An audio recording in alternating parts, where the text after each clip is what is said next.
భారతదేశంలో ఉపరాష్ట్రపతి ఎన్నికకి సంబంధించి ఎలక్షన్ కమిషన్ ఆఫ్ ఇండియా తేదీ ఖరారు చేసేసింది. సెప్టెంబర్ 9వ తారీఖున ఈ ఎలక్షన్ జరగనున్నట్లు, అదే రోజున రిజల్ట్స్ కూడా వచ్చే ప్రయత్నం చేయనున్నట్లు చెప్పిందనమాట. మనం చూస్తే గనక వైస్ ప్రెసిడెంట్ ఆఫ్ ఇండియాగా జగదీప్ ధన్కర్ గారు తన పదవీ కాలం ముగియక ముందే 2 సంవత్సరాల ముందే రాజీనామా చేశారు. ఆ తర్వాత ఎలక్షన్ కమిషన్ హుటాహుట్న ఎలక్టరల్ కాలేజ్ ఫైనలైజ్ చేసేస్తుంది.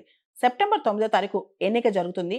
ఆగస్ట్ 7వ తారీఖు నోటిఫికేషన్ ఇస్తారని కూడా చెప్పేసింది అనమాట. ఆ నోటిఫికేషన్ లాస్ట్ డేట్ సబ్మిషన్స్ కూడా చెప్పేసింది. ఆగస్ట్ 21 వరకు కూడా నామినేషన్ పేపర్స్ ఫైల్ చేయొచ్చు అని చెప్పింది. సెప్టెంబర్ 9వ తారీఖు ఎలక్షన్ జరుగుద్దంట. సో కాబోయే వైస్ ప్రెసిడెంట్ ని ఎలక్టరల్ కాలేజ్ ఎన్నిక చేసుకుంటుంది అనమాట.